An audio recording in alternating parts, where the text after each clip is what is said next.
یہ میرا خیال ہے 1981 یا 82 کی بات ہے. ہم میڈیکل کالج کے سیکنڈ یا تھرڈ ایئر میں تھے، تھرڈ ایئر تھا شاید،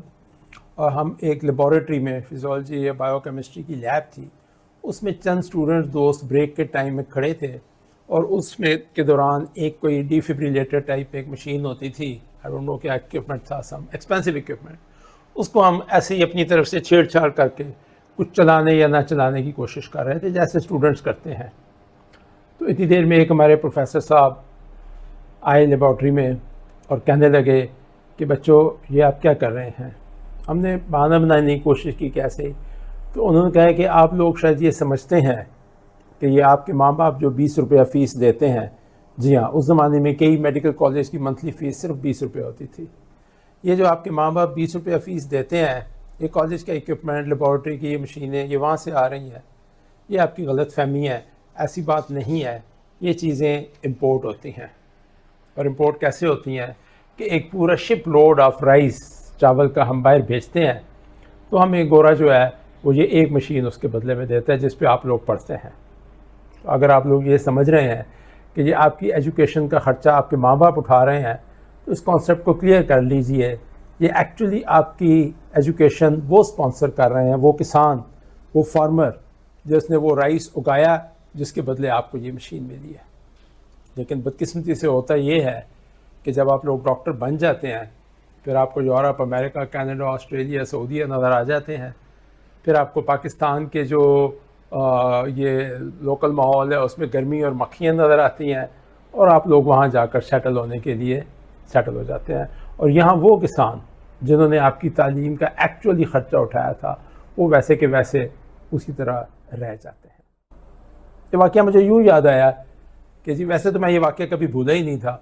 لیکن یہ ریسنٹلی مجھے یوں یاد آیا کہ میں ایک میرا کلاس فیلو ہے، وہ جیسے ہوتا ہے امریکہ کینیڈا کی امیگریشن کے اس پہ کرتا ہے کاروبار، اور ہر 2-4-5 سال بعد کوئی ایک اسکیم لا کر مجھے دیتا ہے کہ آپ لوگ اس ملک میں امیگریٹ کر جائیں، آپ اس پہ جا سکتے ہیں، یہاں پر یہ فیسلٹیز ہیں، یہاں پر یہ ایجوکیشن ہے. چلیں اس کو بھی چھوڑتے ہیں، 30 سال پہلے چلتے ہیں.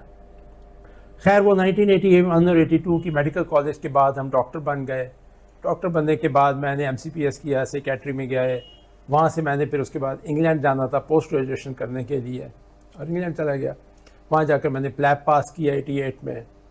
اور اس کے بعد ایک بہت اچھے ہاسپٹل میں، کوونٹری ایک جگہ ہے برمنگھم کے پاس، اس کے والزگریو ہاسپٹل میں مجھے ایک سینئر ہاؤس آفیسر کی جاب مل گئی. اس زمانے میں اور شاید آج بھی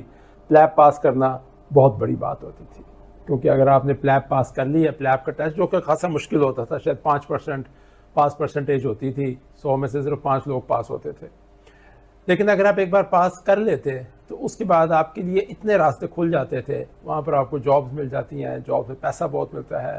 آپ کو 4-5 سال بعد کے اندر ڈگری مل جاتی ہے، FRC SFRC SAIC جو بھی کرنا چاہیں، اور وہاں کی پھر British nationality and all other benefits.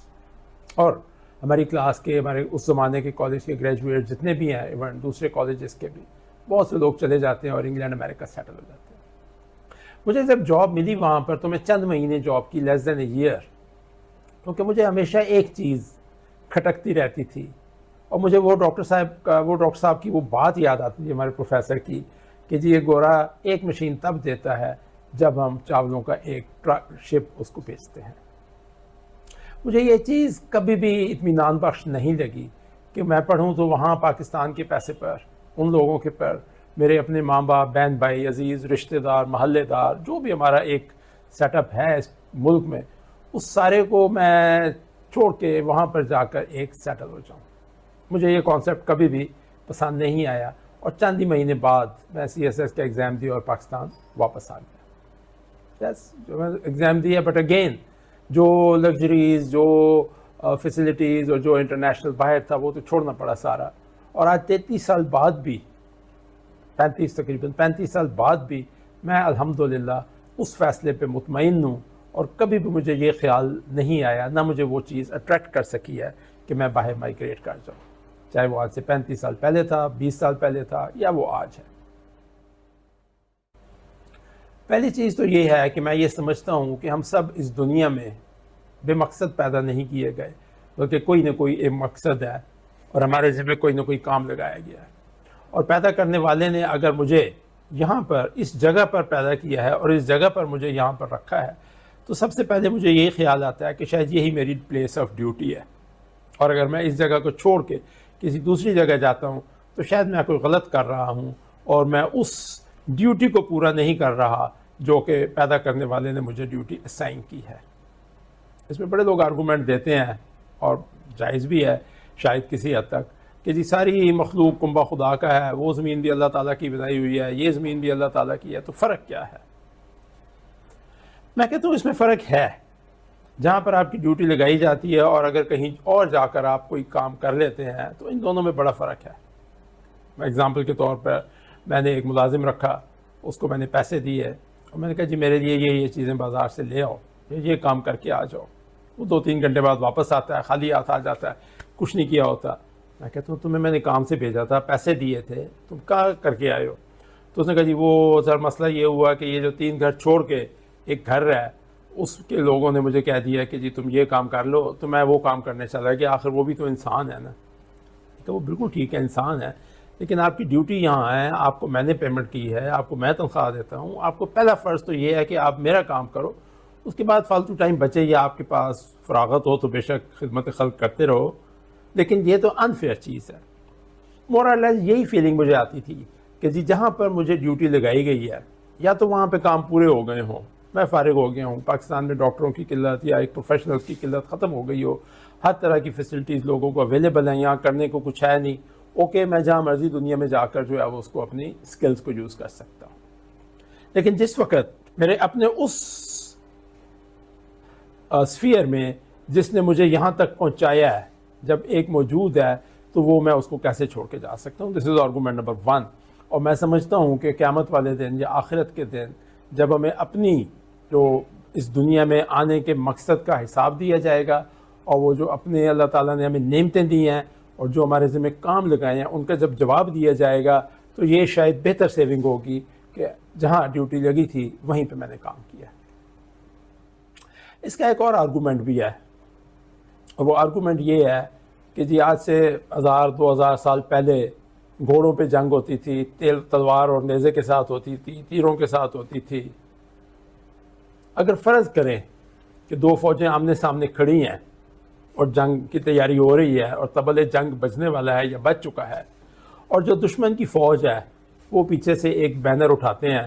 اور وہ کہتے ہیں کہ آپ میں سے جو طاقتور، صحت مند، لڑاکا شہ سوار ہماری طرف آ جائے گا، ہم اس کو 1 کے بدلے 4 گھوڑے دیں گے، اس کو بہترین تلواریں دیں گے، اس کو انعام دیں گے، ہیرے جواہرات دیں گے۔ اور جو ہماری طرف کے 4 یا 6 بہترین سوار ہیں وہ ٹک ٹک گھوڑے دوڑاتے ہوئے دشمن کی صفوں میں جا ملتے ہیں، وہاں جا کر وہ اس سے بہتر گھوڑے، اس سے بہتر ہیرے جواہرات لے جاتے ہیں اور ان کی طرف سے وہ جنگ میں شامل ہوتے ہیں۔ ہم ان لوگوں کو کیا کہیں گے؟ ان مائی انڈرسٹینڈنگ آج کا زمانے میں جنگ جو ہے وہ گھوڑوں، تلوار اور تیر کی نہیں رہ گئی۔ آج کی جو جنگ ہے وہ ٹیکنالوجی کی ہے، آج کی جنگ اکانومی کی ہے، آج کی جنگ سائنس کی ہے، اور آج کی جنگ ہیومن ریسورس کی ہے، کوالیفائڈ اسکلڈ ہیومن ریسورس۔ جس کے پاس یہ 4 چیزیں ہیں، یہ آج کے نیزے، تلوار، گھوڑے اور تیر ہیں۔ اگر ہم اپنے ملک کو چھوڑ کر اور اپنے جو ہمارا قبیلہ کہہ لیں، اپنا ایک مذہب، جو بھی آپ کہہ لیں اس کو، نیشن اسٹیٹ کہہ لیں آپ، whatever you want to say, wherever you are born, to which you belong, جہاں کی آپ کی روٹس ہیں، اس کو چھوڑ کر technology, economy, human resource, science, یہ دوسری جگہ پہ جا کر خرچ کرتے ہیں اور استعمال کرتے ہیں اور ان کی ٹیکنالوجی اور ہیومن ریسورس کو اسٹرینتھن کرتے ہیں، تو یہ مور اور لیس مجھے تو وہی ایگزامپل لگتی ہے جو میں نے گھوڑوں والی جنگ کی دی ہے۔ دس از آرگومنٹ نمبر 2۔ نمبر 3 آرگومنٹ یہ بھی دیا جاتا ہے کہ جی مثال دی جاتی ہے کہ جی ہجرت بھی تو کی تھی حضور کے زمانے میں، تو معذرت کے ساتھ اس زمانے میں وہ ایک جو اس کی سوسائٹی کے یا اس سوشو پولیٹیکل سچویشن کے حالات تھے، اس میں اور آج کے حالات میں بہت فرق ہے۔ یہاں پر دا اسکلڈ پیپل، میں اپنے آپ کو کنسیڈر کرتا ہوں، میری کلاس کے لوگ، we are not the oppressed people in this country, ہم اب ادروائز راؤنڈ ہیں اور ہم اس کلاس یا اس گروپ آف پروفیشنل سے بلانگ کرتے ہیں کہ جو اس ملک کو بہتر کر سکتے ہیں. میرا ایک دوست ہے جاننے والا, وہ اسی طرح سے باہر مائگریٹ کر گئے, اور میں جب اسے کہتا ہوں کہ واپس آ جاؤ تو کہتا ہے جی ملک کے حالات بڑے خراب ہیں, تو جو ہی ٹھیک ہو جائیں گے تو میں انشاءاللہ وعدہ ہے کہ واپس آ جاؤں گا. میں کہتا ہوں ویری گڈ, بہت اچھے.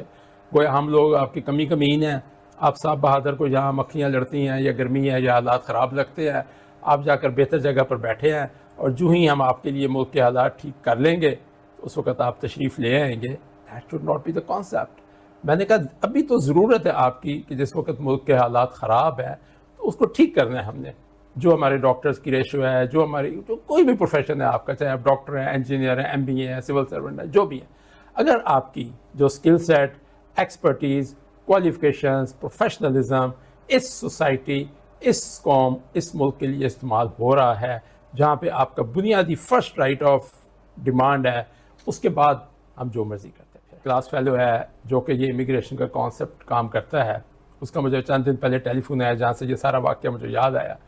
اس نے کہا ڈاکٹر, وہ چونکہ فرینک ہے, وہ کہتا ہے ڈاکٹر اب تو مان جا, بڑی اچھی ایک اسکیم آئی ہے کینیڈا میں امیگریشن کی, فلاں فلاں فلاں سارا کچھ موجود ہے. میں نے کہا کیا مطلب؟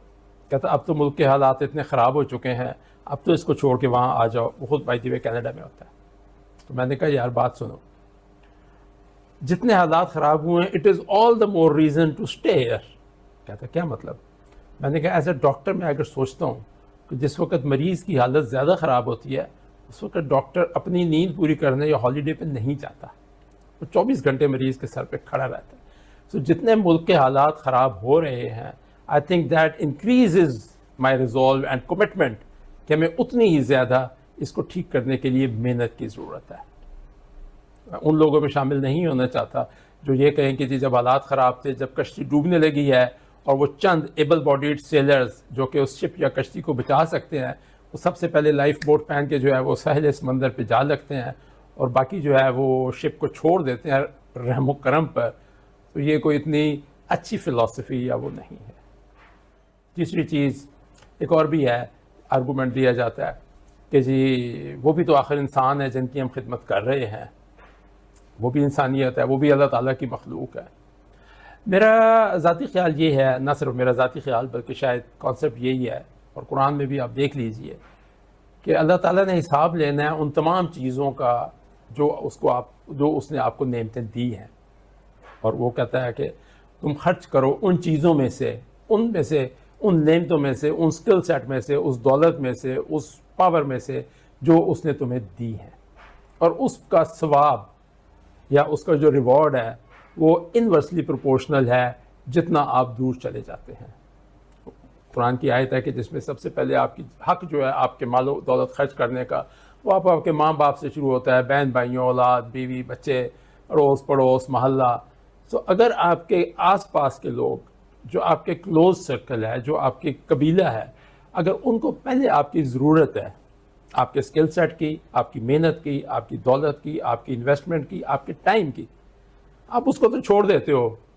لیکن ایک 7 محلے دور جا کر کسی اور کی خدمت شروع کر دیتے ہیں, اس کو خرچ کرنا شروع کر دیتے ہیں, تو شاید اس کا وہ ثواب اتنا نہیں ہے. ان دا اینڈ آئی مسٹ سے کہ یہ میرا ایک اپنا ذاتی ویو پوائنٹ ہے, میجورٹی اس سے ایگری نہیں کرتی, does hardly matters for me. ہر بندے نے اپنا حساب خود دینا ہے, اور میں الحمدللہ 35 سال سے بعد بھی آج کمٹمنٹ کے ساتھ کہہ رہا ہوں کہ despite opportunities I have never thought of even leaving the country. صحیح ہے یا غلط ہے, یہ فیصلہ ہر بندہ اپنے ضمیر کے مطابق خود کر سکتا ہے.